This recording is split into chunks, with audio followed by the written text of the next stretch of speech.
welcome to the latest edition of the Baskipedia Podcast. I'm Mark Hart, and my guest tonight is Joe Haigh from Siena College. He's presently the assistant coach there, but we're probably going to talk about his time as a head coach prominently tonight at St. Francis, where he was one of the few coaches ever to run his version of the system.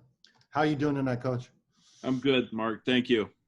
All right. How is everything going with COVID and everything right now in Pennsylvania? Let's start with that.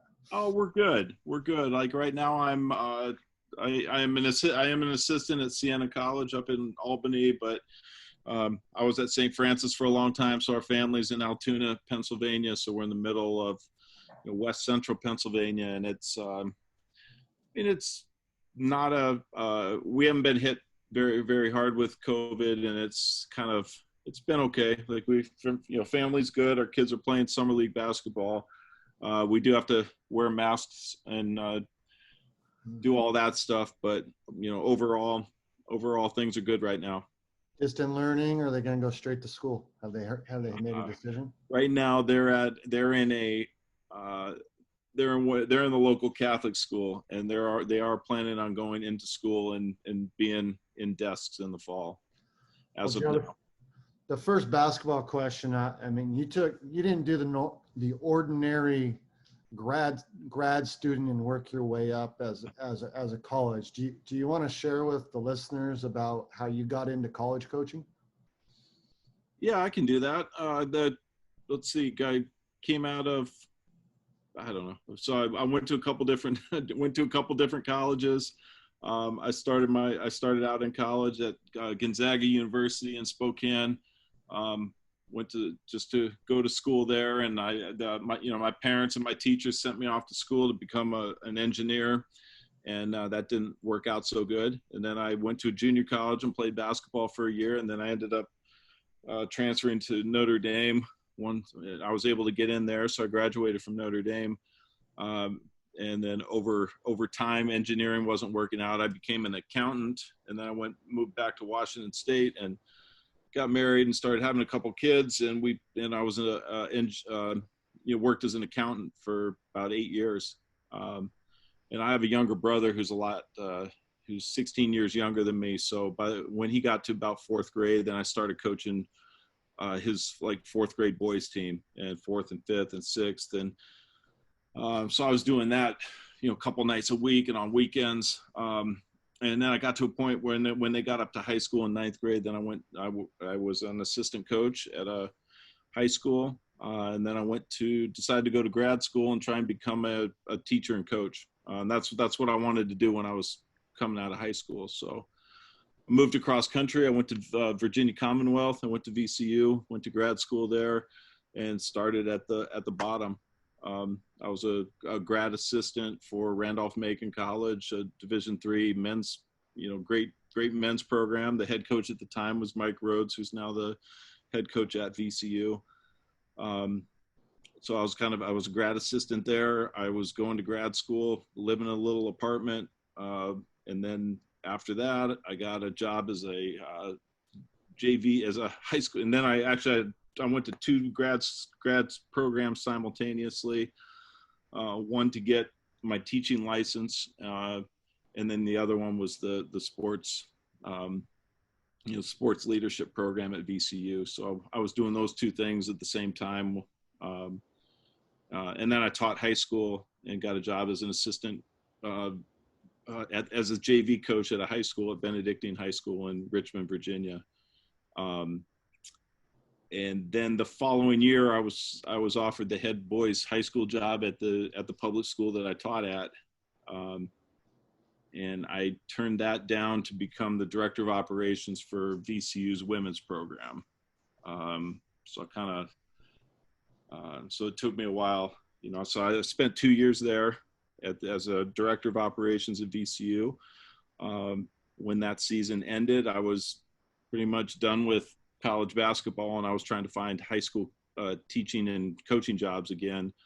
And then the last opportunity going to the Final Four Then I met met Susan Robinson Fruchtel, who was the coach at St. Francis, and she ended up offering me the assistant job. So my boss at VCU was Beth Cunningham, who just was at Notre Dame for years and is now an assistant at Duke. But she introduced me to Susan, and then that's how I ended up at St. Francis. So I remember going up to interview at St. Francis, and Susan told me at the time we had 4 kids, and she said the job pays $32,000, nothing more.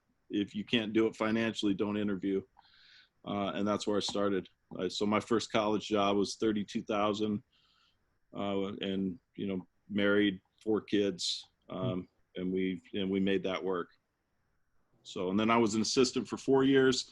We were pretty good. We went to the championship game 3 times, and won it twice. And then my boss got the head job at Providence, and then I was elevated to the head coach. So then I got the head coach at St. Francis, and I was there for 6 full seasons. And in that time, we were pretty good also.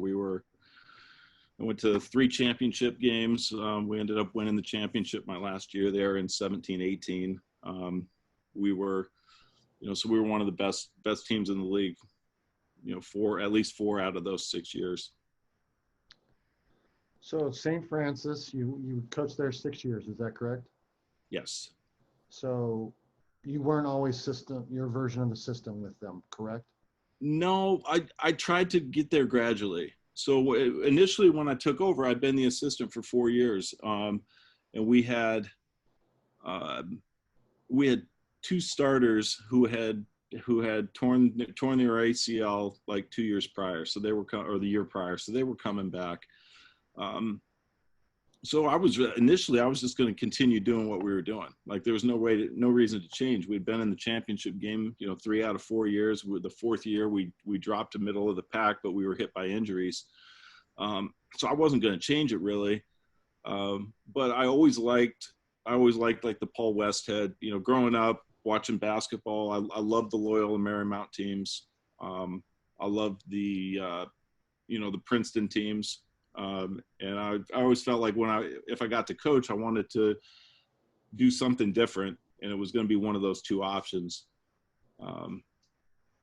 And it just, I felt I wanted to be Loyola Marymount, and we had the personnel at the time that fit it. So I didn't decide that until late July, prior to my first year, that we were going to start to press more. And at the time, the only up-tempo thing I knew was, I didn't know about Grinnell yet, so I knew about Loyola Marymount. And we had a great power forward who could guard guards and press and rebound, great rebounder, could run the floor and could defend at the front of the press. So that sounds like you had your version of Hank Gathers. Yeah. So we did. We had that. We had the version of Hank Gathers. We had a shooting guard who was who became, she became, and both those girls ended up becoming 3rd in the country in scoring. Like one was 1 year, excuse me, in my 2nd year, I think Allie was 3rd in the country in scoring, and then Alexa became that the next year. And then we had a point guard that was had been tournament MVP 2 years prior, before she got hurt. She was lightning fast. She ended up re-tearing her ACL, so that last year didn't go as planned. But I just thought we had some of the same personnel, and I wanted I thought to be competitive, we had to do something to be able to recruit and to draw people. Like there was, nobody wanted to come to St. Francis really. Like we're in a small area.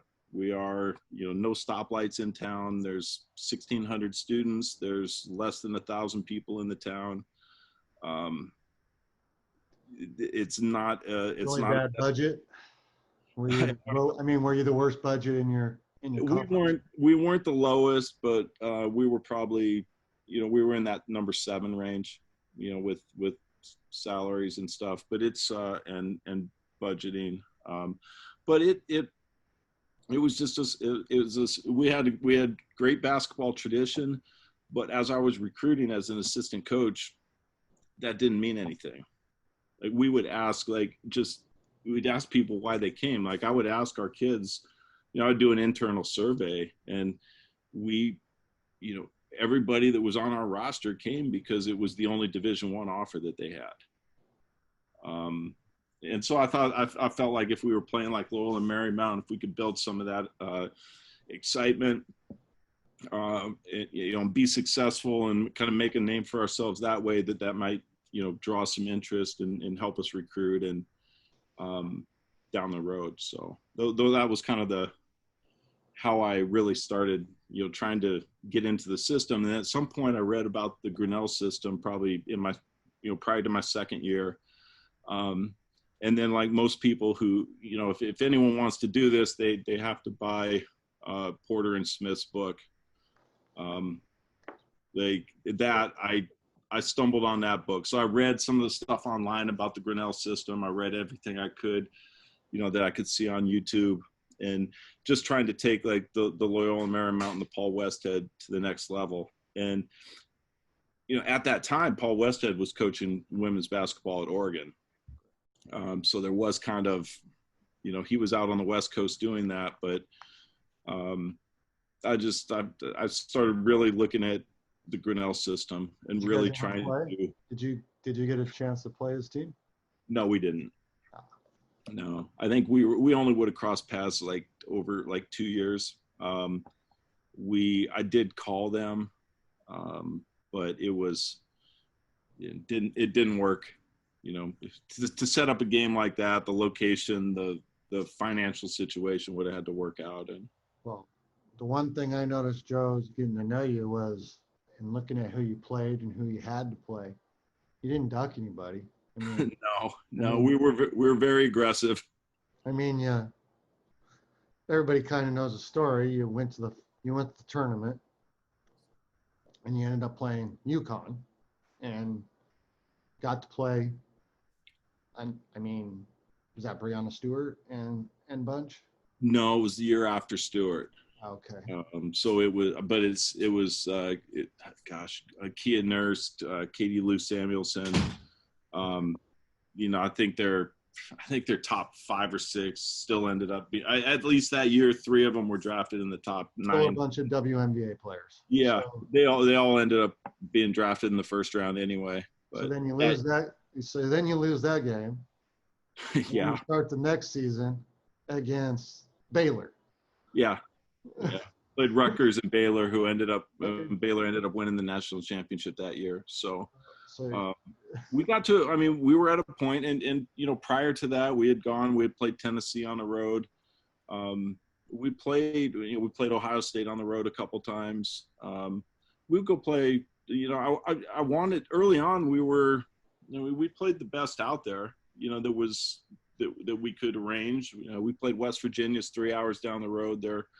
They were always really good. They hammered us good. We played Notre Dame when Skylar Diggins was there. We played Delaware when Elena Deladon was there. But I got to a point, like we were going to play a certain way. And I wanted our program to be an interesting program. So we wanted to play interesting teams, and I would take whatever the scoreboard said at the end. But we got to a point after that UConn game, like that following year, it was a cool experience. Like we went into Rutgers. They still beat us by 50 or 60, but we went in the game, and our kids in our program thought that we were going to win the game. And we went down to Baylor, and we set the record on we made 19 threes. We were like 19 for 57 in that game. We scored 21 on them in the fourth quarter. We lost, another 60-some point loss. But we did some interesting things. I just wanted our team to, we were pretty, we got to a point where we were fearless in that last year. Can you did a clinic for us. You dubbed it as the 3 dribble transition break. How did that come about? I mean, did you create it? Did you copy somebody like we all do, steal it from people, or But take bits and pieces from somebody and try to make it a little bit of your own? How did yeah, that come about? well, I think it changed. It does change a little bit over time. Um, I did better than copying somebody externally. Like I had hired Adam Barrett as an assistant coach, and he had coached out in the West for a long time. And then he had been at Albany and San Diego State. And it was a program that I think it was the drills and the transition and the build up stuff that he had done when he was a high school coach. And when I hired him, I brought him in. I stayed out of the way and just watched. So that's really the beginning. I haven't changed much of that with the outlet. It really comes down to the outlet, and then the drilling of, on the first dribble, look to your left, the second dribble up the sideline, the third dribble, and really putting a sequence to the mental process on each dribble. I started to emphasize that probably a little more than Adam, but the drills and the build up and stuff, I learned from him as an assistant. So I didn't have to go out and look around the country at other people's transition stuff. I think, yeah. So that's really the big, and then over time, I just really, the things that I probably added were just the really the mental piece of it. I mean, everybody's kind of gotten to know you during COVID with you doing the clinic as the transition guy. But what did you let's dive to your defense. Did you do system defense press, or did you kind of do a little bit more conservative with it, or what were you trying to do with it? Well, I started with obviously I started my first year. I was trying to be Paul Westhead, so I wasn't a pressing coach before you that. Your hair back? No, I didn't go that far, and I don't usually have this much hair. This is my COVID hair. So this is probably the longest my hair's been since college. But so defensively, we were, that I kind of had to, again, the 1 year I let what the different presses, couple presses that Adam had done before. We go ahead and go with that, and that's really the numbering system was, if not the same as Kurt Gelsdorf, it was similar. Okay. So we did a couple of those, but then I went out and I bought the DVD for the Wahlberg 221, so I taught, so we put that in, and then the other one was just full court man, run and jump. I'd seen the VCU Havoc and Mike Rhodes, and just talking about some of the things and how they taught their build up of the man press. And so I combined those, and for my last 4 years, that's what we did. So we would alternate. Those would be the two base presses. If I had to do it over again, I'd probably go. I would change. I would add another press that we didn't do. Like I was never in. Our teams didn't face guard. We didn't have a face guard press necessarily. For a couple of years, I had two players who had face guarded in high school and wanted to do it anyway, so I just let them do it. But that wasn't that wasn't something that we taught. That was just something they did well, and I let them do it. So, but those were our two presses, and then then we could add different things, and we would tailor it towards the scouting report. But I change, we might run a diamond press for a couple times, or 1 year my last year we ran the initial set, like we did a 2-1-2 version of it up until Christmas time, and it worked really, really well at Christmas time, so we didn't do it anymore. It worked so well at Christmas. It worked in a game that we were down 27 in the second half and came back and won. So I decided I'd scrap that, and we're going to wait. And I left that. So we practiced it, but we never played it again because we were going to save that for the playoffs or for the championship game or some time that we really needed it. So we could do a number of different things. but defensively, we wanted to press, run and jump, Wahlberg, which are very similar. And then our half-court defense, we had to stay aggressive. So that was either switching 1 through 5. Sometimes we would switch everything. A lot of times we would switch 1 through 4 if I had really good shot blockers for our level. And then,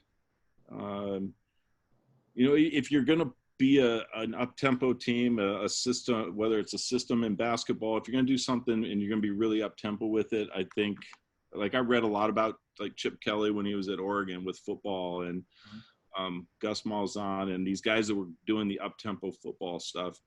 And, they have to simplify things.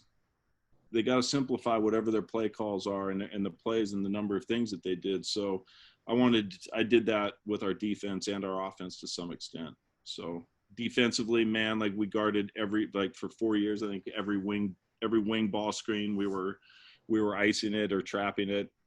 Center screens, I would work on the high ball screen in the middle of the floor. Every day we would do a shell drill build up, and we would work a couple, just a minute or two every day on defending the middle ball screen and how we were going to do that. So we were consistent all through the year, and actually we're consistent over 3 years with that. Through our system socials and Zooms, we've kind of discussed why teams don't do it at the D1 level. I mean, you did it, Bunky did it, maybe Troy ran a version of a system, but we never discussed this, and I thought about it the other day. Do you think more teams do not because of the scholarship restrictions? Because the majority of these teams have like 18 guys, 17 guys, and typically a typical D1 roster only has 12. So it'd be really hard to run Grinnell style system with 12 players. Well, actually, I don't think it's the reason that they don't do it, but for women's basketball, we have 15 scholarships. Okay. So depending on the school, like that's allowed by the NCAA. Some schools limited at 13. Some coaches only want 12. The roster side is capped at 15. Yeah, but we could, like at St. Francis, we had 15 scholarships, and that could get a couple walk-ons, and we could have 17 or 18 in theory. But I really don't think that plays into why coaches don't do it. I don't think coaches believe in it, and it's too radical and it's too different. That's why they don't do it, because if you wanted to, like I had to change it a little bit based on, I made adaptations to it. You never fully got to do what you really wanted, right? No, we were close. We were close to it, but for somebody to have 3 shifts, 5 at a time. Did you want to get it to that? Did you want to get it to full Grinnell style? Eventually, yes. There's a lot of headaches involved with that. There's a lot of resistance to that, and different programs have done it over the years, but to do it consistently for a full season, it's really, really difficult. Well, I thought I'd bring out the book tonight a little bit. I haven't done this with anybody. So there's a chapter, and I'm sure you had to deal with this, D1, that Doug and Gary put out. The criticism chapter. You remember reading that one? Yeah. So let's see if this brings back any memories for you, okay? Well, I mean, that book is great. Remember, go ahead.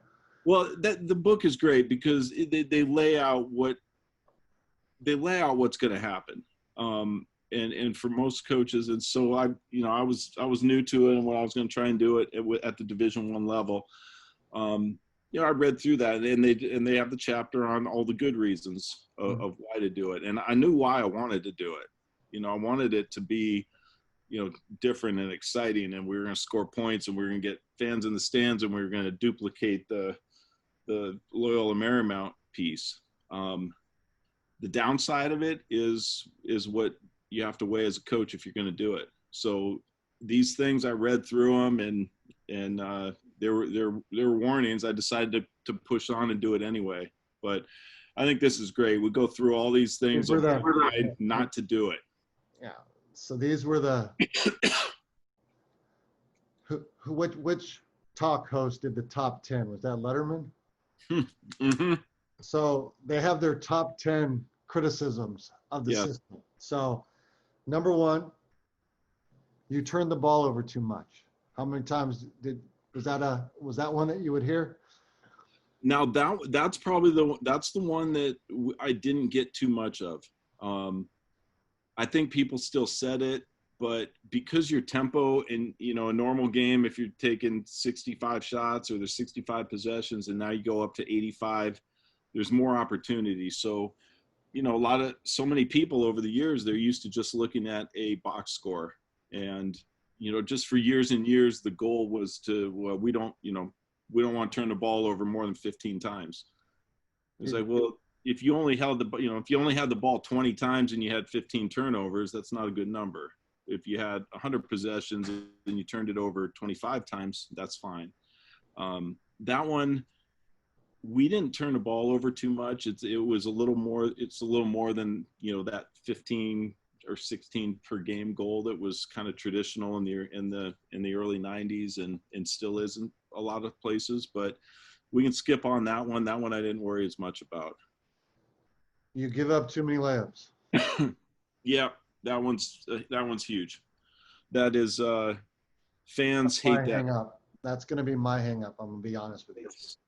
That one is one of the first initial big time things that your fans notice. The people around who want to criticize, and that's the case for anybody that presses.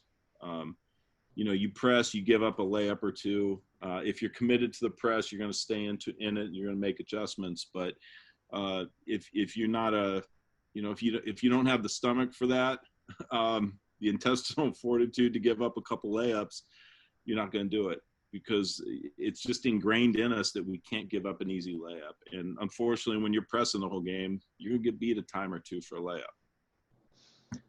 Number 3 is you foul too much. Definitely. Yep. I would say that myself, more so than the fans would. Don't the games feel like they're forever for a system game? Yeah, they can.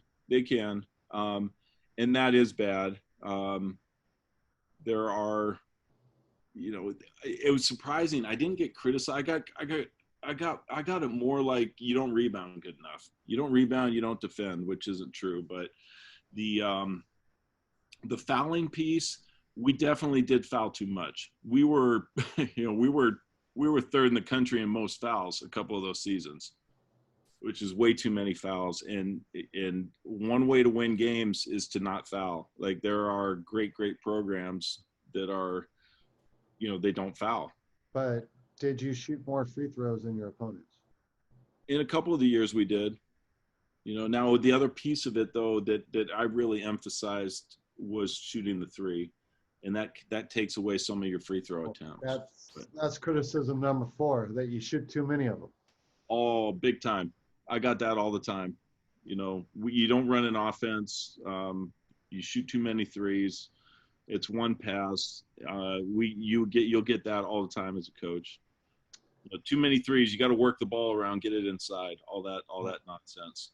Criticism number 5 you experienced. You can get blown out. Yeah, I got blown out all the time.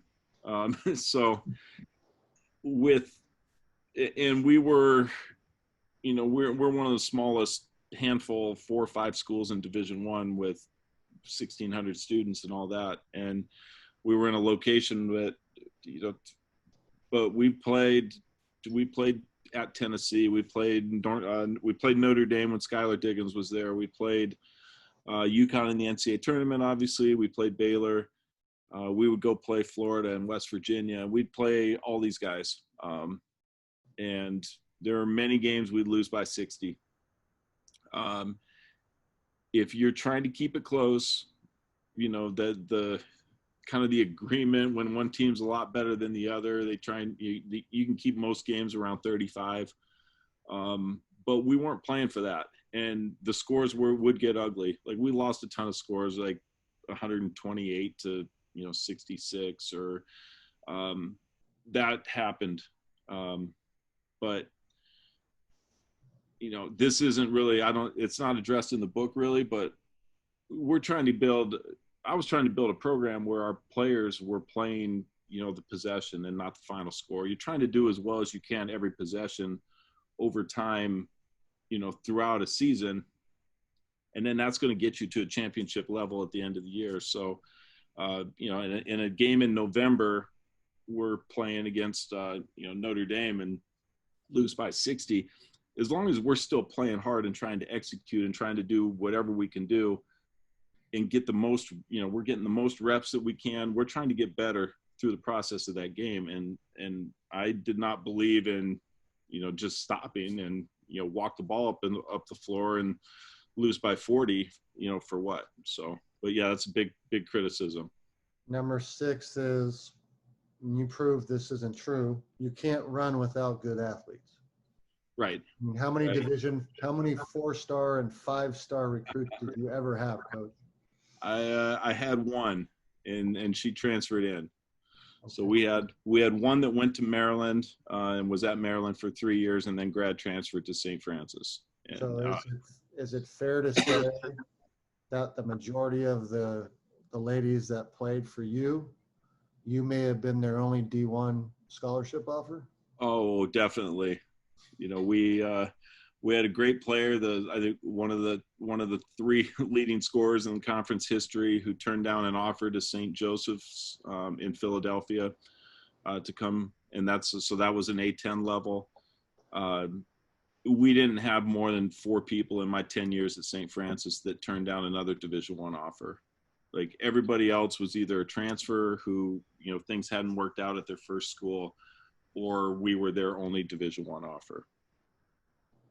And we could run, you can run and you can do this stuff. Like, it'd be nice to have, these great athletes that people talk about and they want to recruit, but it's not, you do the best with what you got, and you can still play fast. You can still move the ball fast with, you don't need track superstars to do that. Number 7 is, you can't beat good teams this way. Yeah, I got that criticism, but it's not true. Like, I don't believe it at all. Like, where was your talent level, in your opinion, when you won the conference? Where were you picked? Well, that year we were picked number 1.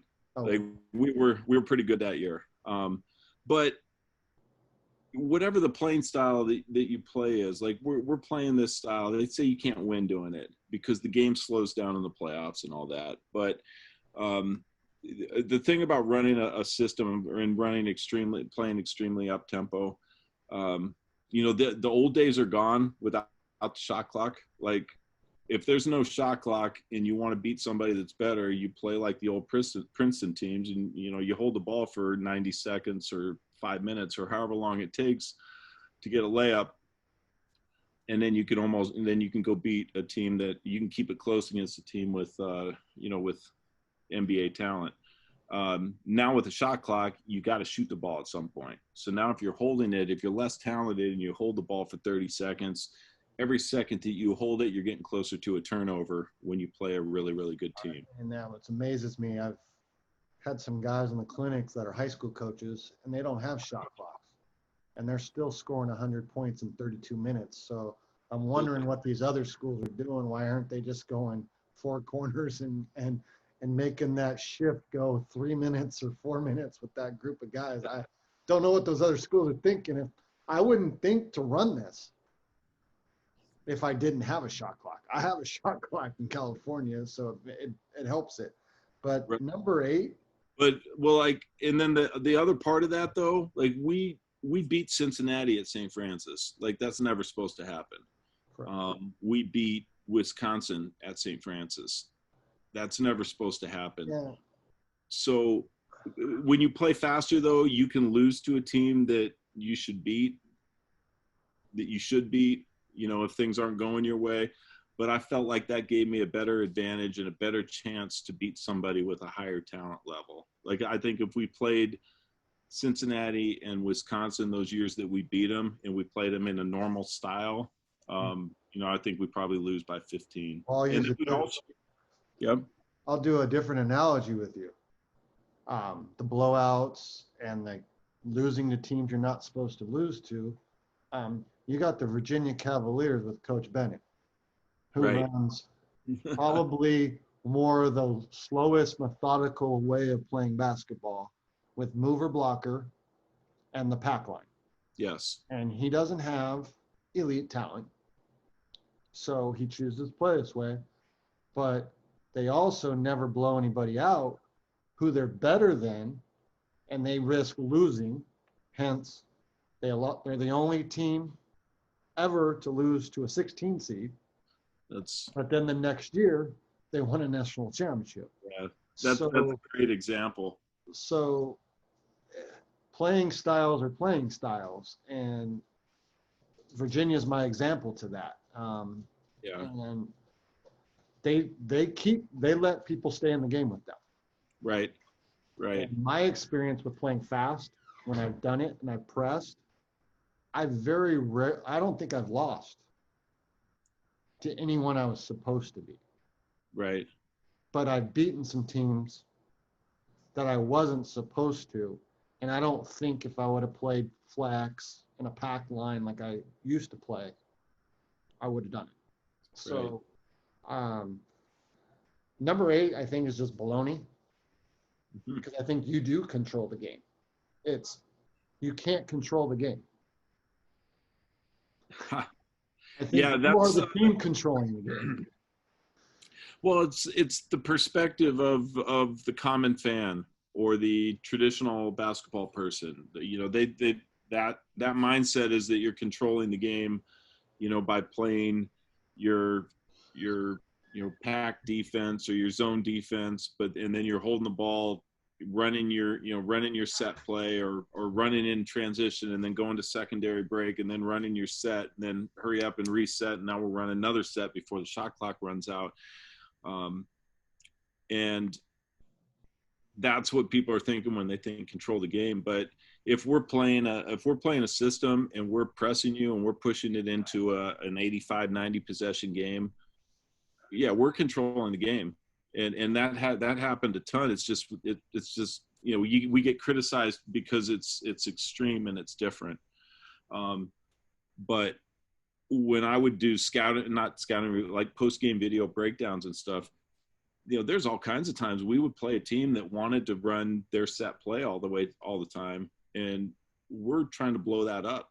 So if we went back and we wanted to chart out the other team's scores and stuff, there'd be games where there'd be times where they only ran their offense, 6 times during the game.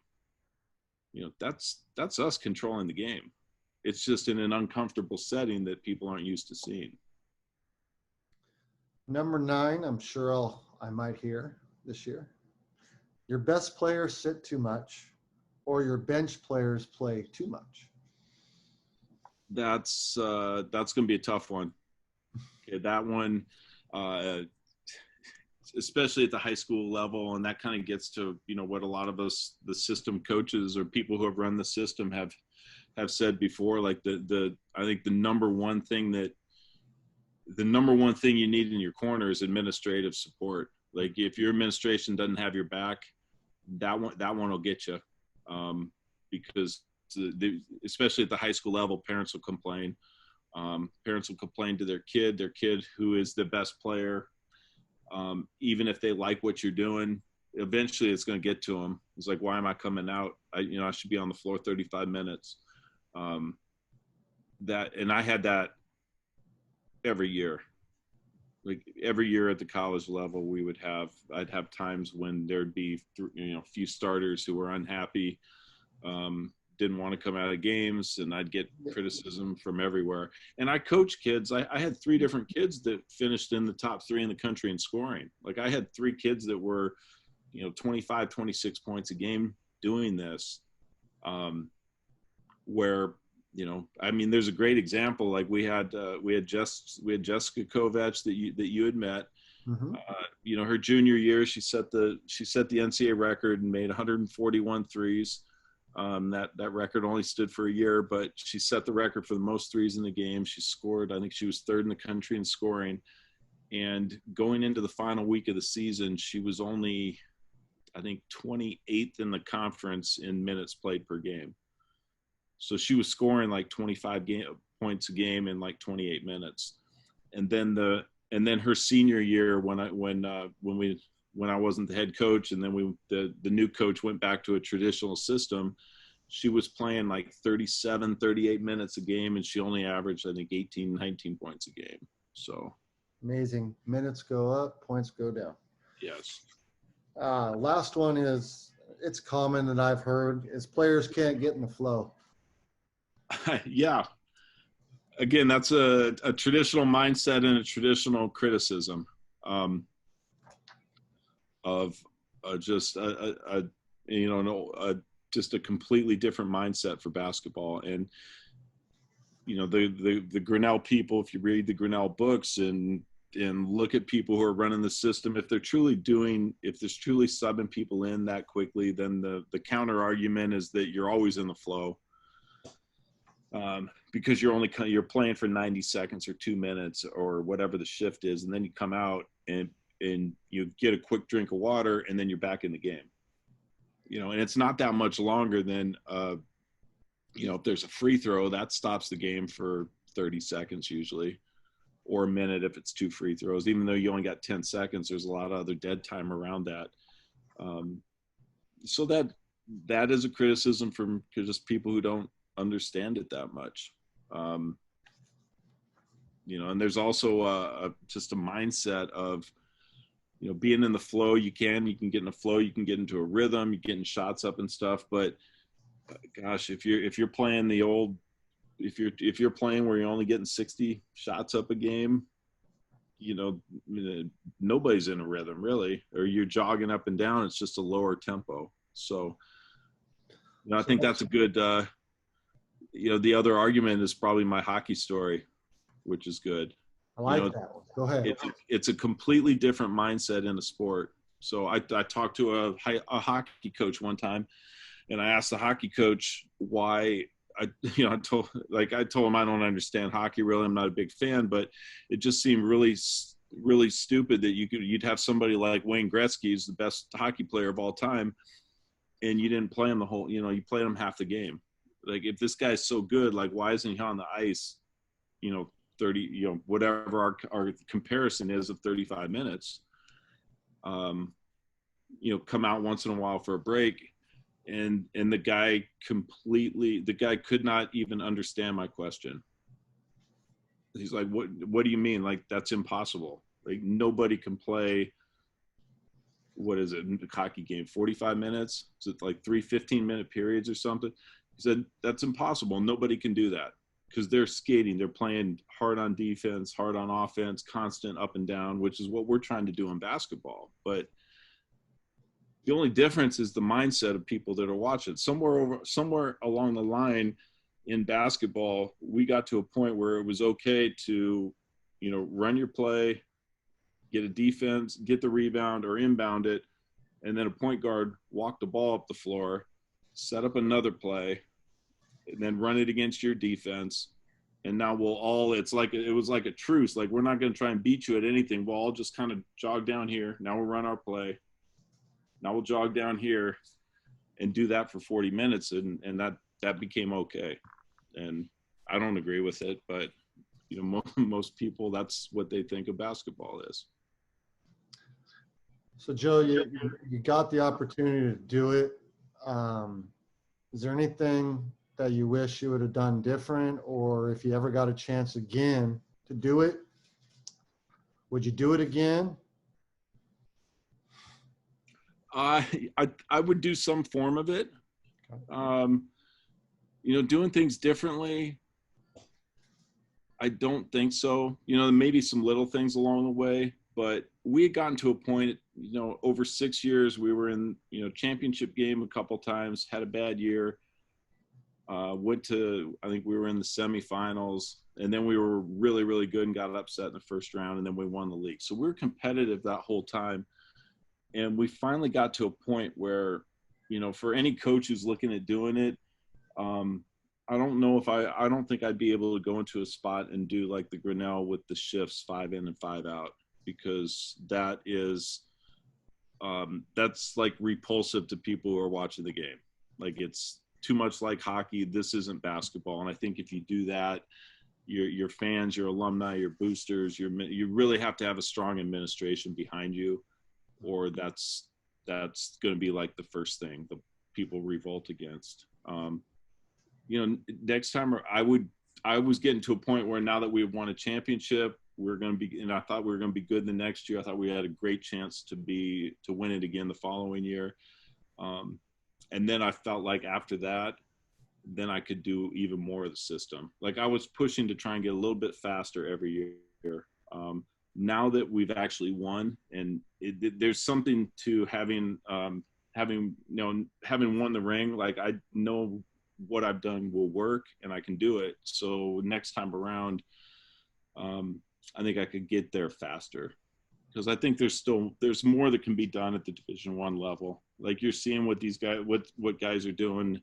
You can win, you can be competitive, and you can score over 100 a game, and you can have great fan support, and you can build all of that stuff. And, I could do that at the Division I level in women's basketball. Like, we were right there before. So what would be your definition of system basketball? Well, everybody's is different. And then everybody goes duh when I ask the question. So it's kind of funny. Well, I don't think my definition should be, what I did was a little different. Yep. But my definition of system basketball would be like, read Coach Shay's book. Like, that's the system. Like, read the Grinnell book, and those are the goals. That's the system. Like, I don't need a different definition. Like, he invented it. That's the way it is. That's the system. Then you tweak it as an individual coach. You tweak it to your institution and your talent level and your personality and what you want to do with it. He probably needs to be inducted into the Hall of Fame just for his innovation. I fully support that. I agree, because but in order to do that, it has to become a more widespread thing. So it needs to be. My joke is this: you've heard me say it. A Calipari needs to come along and dub it the mover blocker on steroids, because you've heard me say it. I think that's what the Grinnell system is, with all their screening actions and all their stuff. It's mover blocker in 12 seconds or less. Yeah. Well, it really is. And, but I can't remember anyone else since the early 90s, the Arkansas with Nolan Richardson.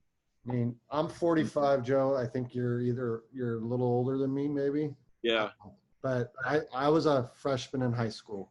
And through that era of the 89 through like 90, 93 era, I'm biased because that's where I grew up in high school, and I was watching and got involved in liking hoop.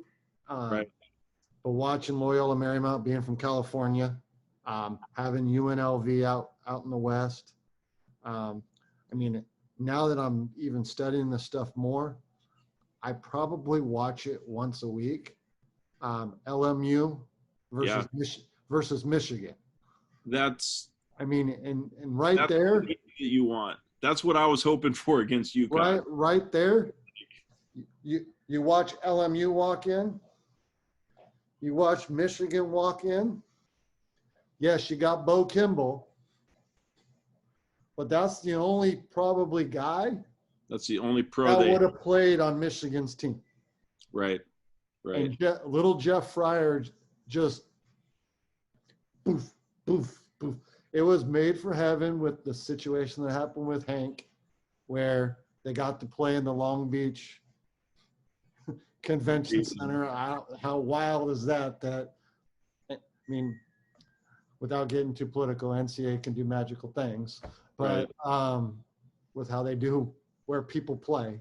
But that was a golden era. Oklahoma, Billy Tubbs. Yeah, I love that team also. Arkansas. I mean, and teams don't do it anymore, you know. And with Coach A in the Final Four, like, or going to the Hall of Fame, you know, even now, like what I was doing at St. Francis a couple years ago, we were third fastest in the country in tempo. We were faster than any, I think, all but one men's college basketball team. So there's 350 Division I teams, so there's 700 teams, and there were, you know, 6 that were playing at a tempo of about 80 possessions a game or higher. Like, that's less than 1%. So playing at these high tempo things is it's just not, you know, it's not so acceptable. It's not done right now.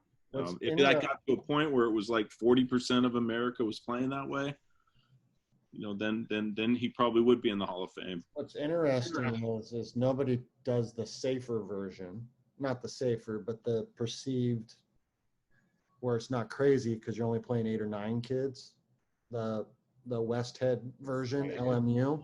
On the previous podcast, I interviewed Glenn Hicks from Alabama, and I asked him why. He's in firm belief that he still wants his best 2 players on the court for 28 minutes, and they're getting the most shots, and believes that 8 kids will play, and you can find 2 others that will contribute. And at the high school level, in his opinion, it's really hard to find 13, 15, and he couldn't wrap his head around the 5 in, 5 out, and do that. So he likes a lot of things about it. I mean, participation, get more kids involved, all that. But he just thinks, this is the questions I asked him, he believed, and I was going to ask you, that it's more sustainable at the high school level. So that if you put that in, you can run it probably for a longer period of time at a school, and it won't be perceived as crazy. Well, or if it is crazy, it's in your local community. So if you have that support, then it's, you know, if it's your crazy, it's a good thing. No one worries about it. But I agree with him.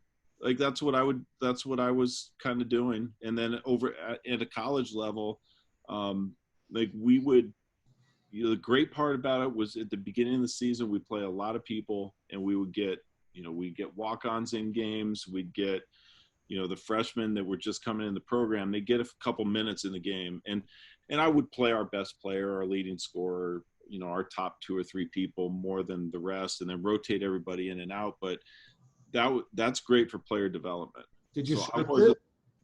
I'm sorry, what was that? Did you script it? Did you have pre-script? I did. It goes so fast, you have to script it. And we didn't have 5 or 6 point guards. If we did that, then no worries. You didn't sub 5 in, 5 out though, did you? No, I'd sub 2 or 3. It would be 3, and then it'd be 2, and then it'd be 3. But I scripted it to make sure that we always had a primary ball handler on the floor, you know, and somebody in each position. Or we ended up having kind of 2 teams, like 1 through 5, that would play, but then they kind of mix and match within that. But for a college program, I think that's great. Like, I was developing players from their freshman year, you know, over the course of 4 years, when a lot of times you come in, if you don't crack that top 7, you don't play until somebody gets hurt, and you could sit your entire freshman year and never play unless it's, you know, up 30 or down 30. And then you go your sophomore year, and some of these kids get in their junior, senior, and they don't play till their junior, senior year. And I was having kids develop all that time.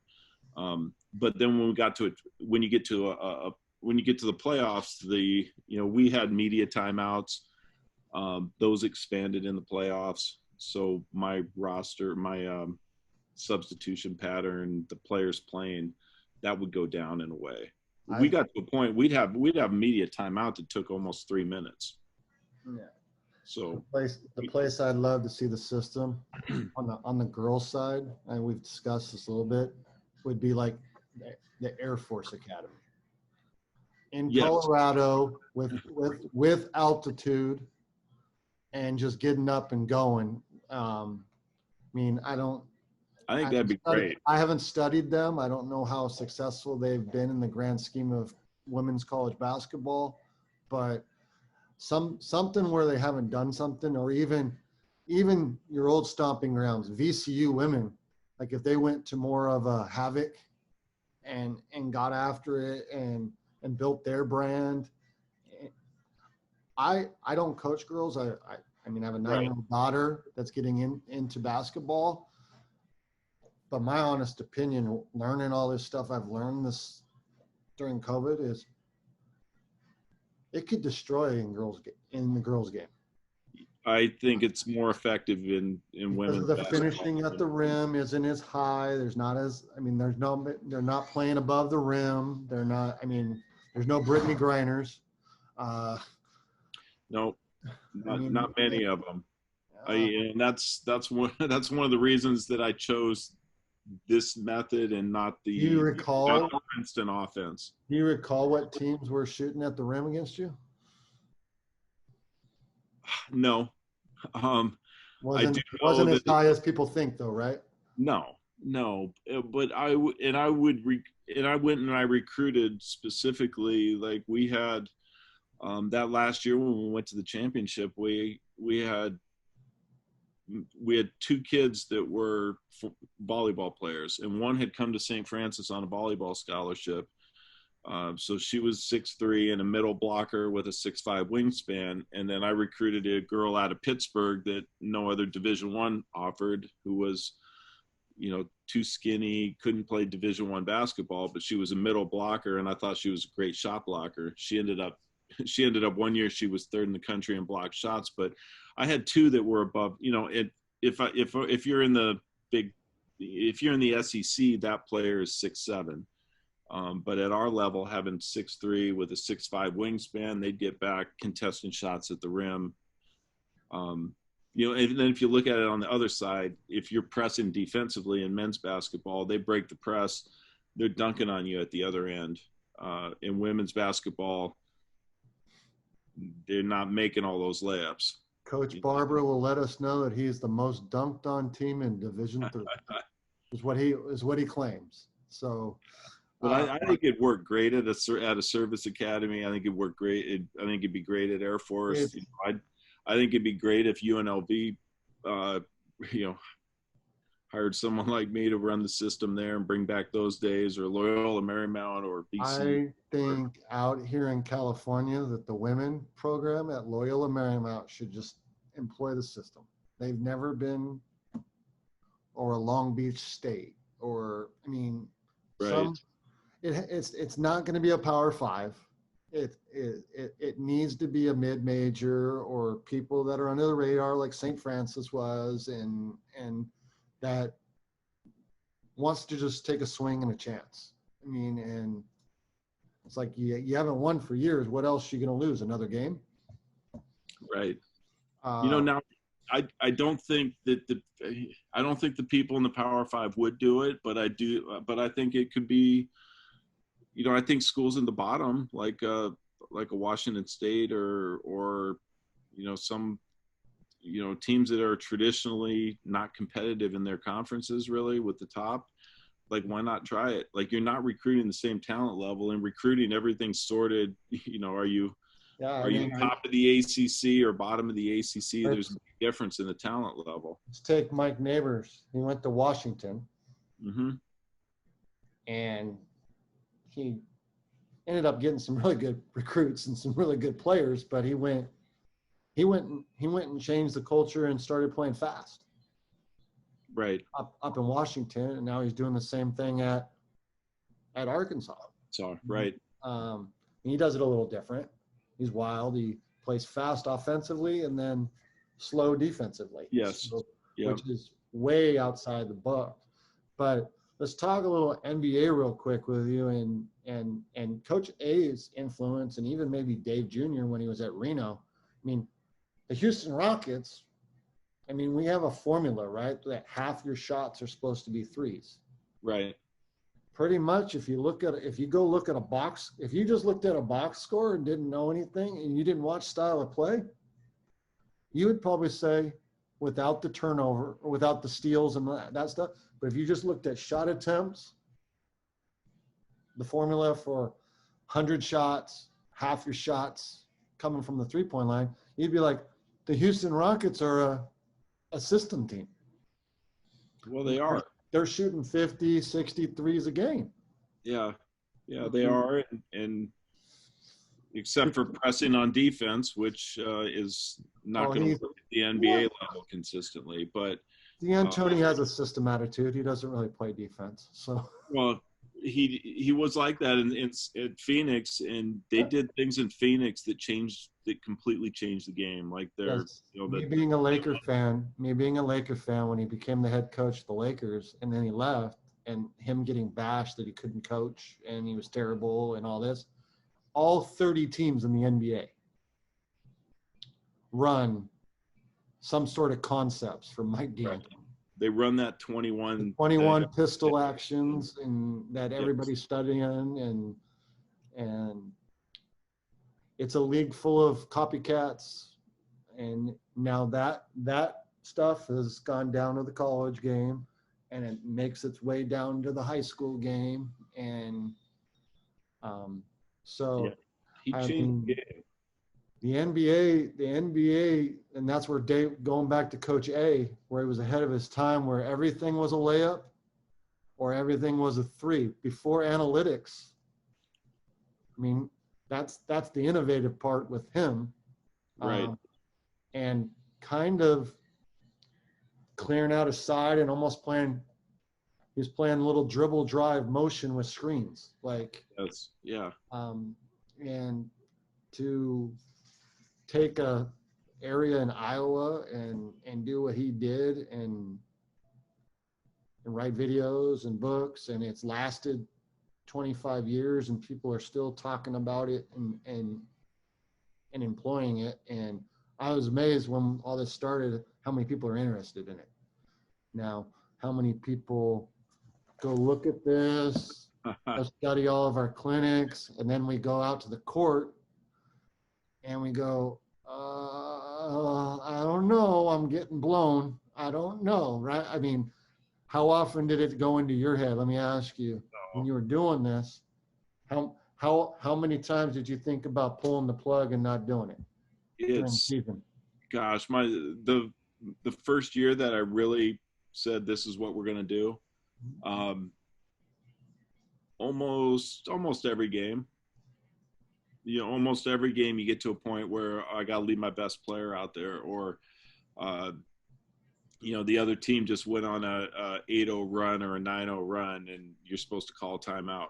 And it's like, and there was the other thing that happens when you're used to, as a coach, you're supposed to call play. Like the other team scores, like we've been going up and down a couple of times. We don't score twice. They score twice, oh crap. All right, I'm going to call my best play. We're going to stop the run. And almost all the time when, all right, we call the play, we come down, and then you get a good shot and the kid misses it. Then the other team comes down and scores again. Now you're even tighter. Now you're down like 3 possessions. So now you call your second best play, come down, probably get an open shot, miss it again because the momentum, the flows change. They come down, they score, and now you're playing the other team's game. You just slowed the game down, 2 or 3 possessions in a row to try and run your play. And that year that I committed to doing it, it was very difficult because you have to learn to kind of to ride the momentum of the game. And that instinct to try to control to control things as a coach, the joystick coaching, the video game coaching that coaches really want to try and do all the time. And we have to call timeout. It was really hard at the beginning, that first year. And then there's all the other stuff You're going to get all the criticism. So there's the in-game management of that piece, and then there's the overall program piece of it. There's a lot of reasons. It sounds great until you actually get into the season. So it took, I just was stubborn enough that I would stick through it in the hard times. And, knowing that, really tried to focus more on the long-term piece of it, and knowing that, we have to kind of get through this. These are all learning points along the way, because the only thing that mattered to us, like, we're Division one team's going to go to the NCAA tournament. The only thing that mattered to me as a coach, really, and not all coaches are like this, but it's 3 days in March. Like, I want the best team, and we want to be the best that we could possibly be for 3 days, get hot, win it, go to the NCAA tournament. And the other stuff was all leading up to that point. So those one big conferences are the schools that should probably be looking at potentially doing it. It's, especially if you're at the bottom of your conference. There's opportunity out there. It's tough to do, and we've had a great time these last few months with, the amount of interest and the number of coaches that are really interested in it. And it's cool, the guys that, have had really good success initially, but it's not all great stuff. You're talking to coaches who are been successful, who, lose jobs.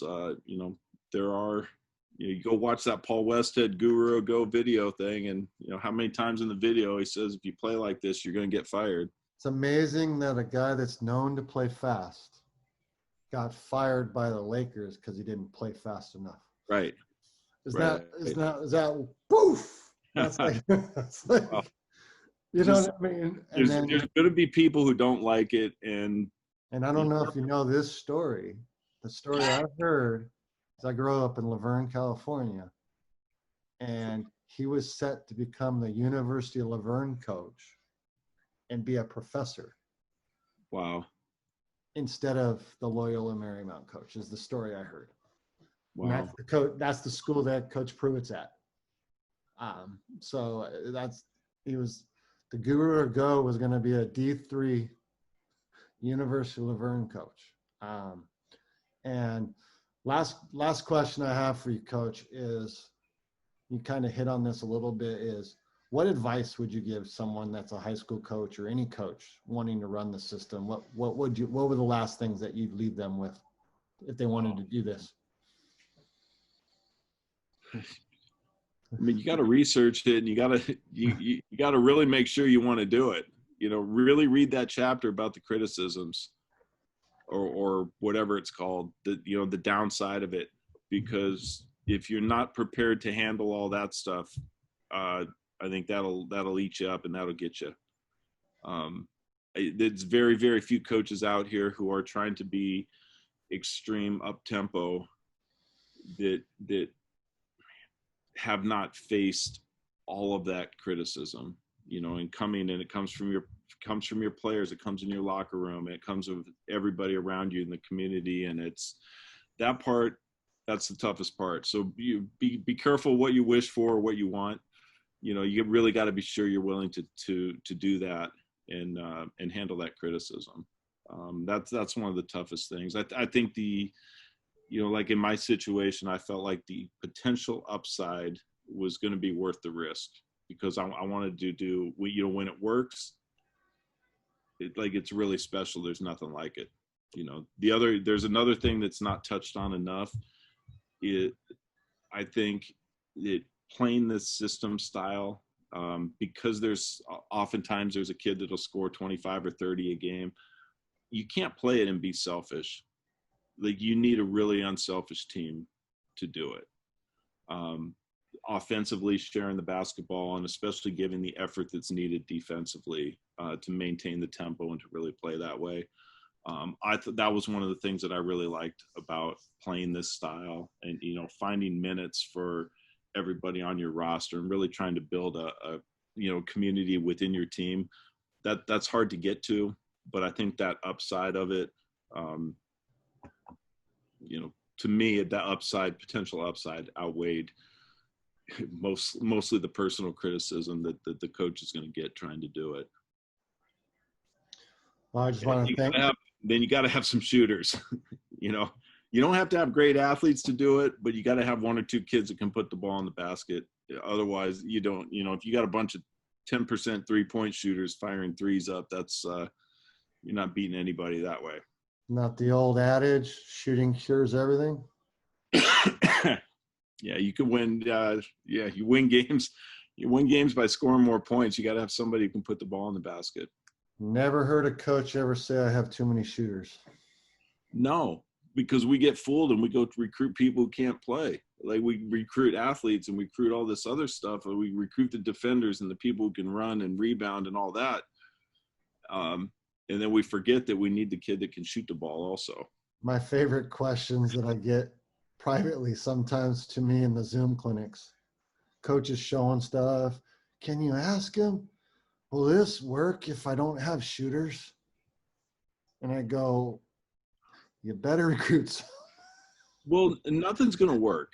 Like people forget that. Like I coached a team one year. We were finished tied for last in the conference, and we were probably more competitive than we were competitive in almost every game because of our style and stuff. But I got to try all kinds of stuff, and you can run any X and O thing you want, and you can get we got an open shot, and if your players can't make the shot, it doesn't matter how good a coach you are. Like it blows my brain away, Joe, that I've done I think over like 45 clinics now, and I had the most I ever had at one was a coach that did a matchup zone, and we had 100 people in the room. I think you were there for that one. Yes. Yeah. I think you were like texting me and going, I can't get in. Get me in. Oh yeah, it was over 100 when I tried to get in. But like the next day I had a guy that's a really good shooting instructor, and he only had like 20, 24 people. And I'm like, so we're going to listen to X slides and short X, long X, the matchup rotations, because it's great. It stops people. But someone that wants to teach us how to shoot, or teach your kids to help teach your program how to get better shooters, they don't come. And last time I checked, most people, if you ask them, what's the number one skill in basketball, what will they say? Well, they should say shooting. That's what I believe it is. I mean, is there any other reason why a 6'3" guy that wears number 30 for his partner, right, play in the NBA? If he couldn't shoot the basketball, he would not be in the NBA. No. I mean, and he's going to go. Steph is probably going to go down as the best shooter of all time. Right. I mean. Yeah, you got to have shooters. So I mean, Houston's going to try to win a championship with just shooting threes. So I mean, and then when people asked him like, what gives your matchup zone the biggest problem, and he said, well, a team with 3 shooters. Oh, yeah. So you put one here, here, and here, and now your matchup zone struggles. If you only have one shooter, if a team only has 1 or 2 shooters, everybody's zone defense just got a lot better. Yeah. So who's winning the NBA championship before we go? Clippers, of course. The Clippers? Sure. No, I don't know. Sure. Clippers. I know you're a Lakers fan, so I figure we'll get you riled up a little bit. Sure.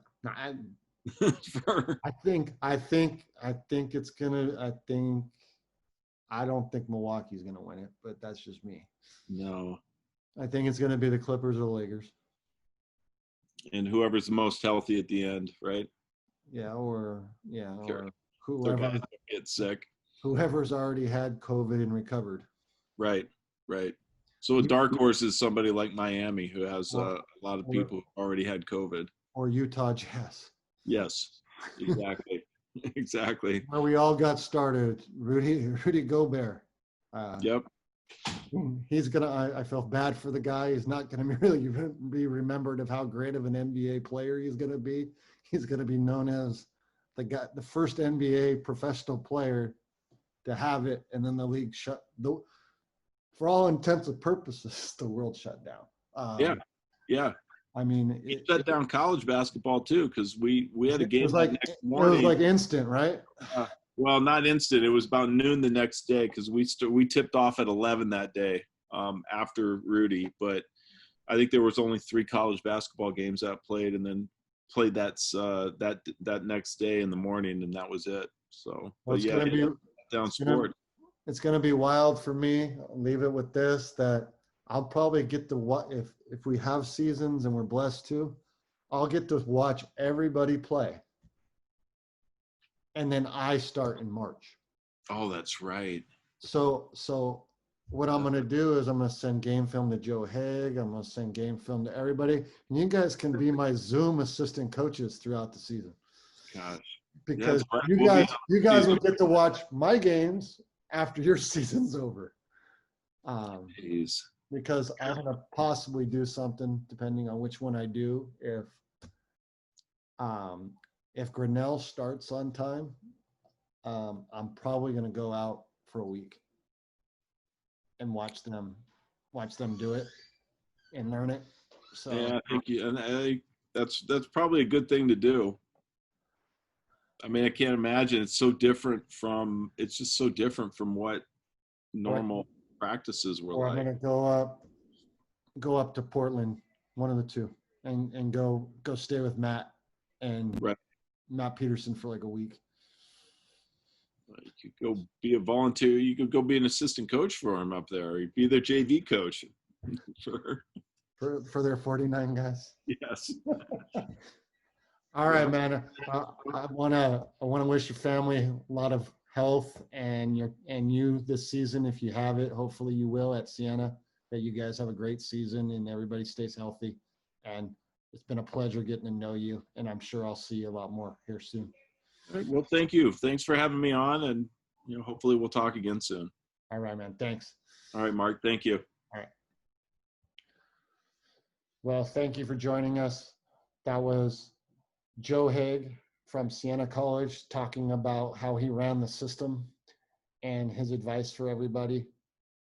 We really thank you guys for joining us for this edition of the Baskipedia Podcast.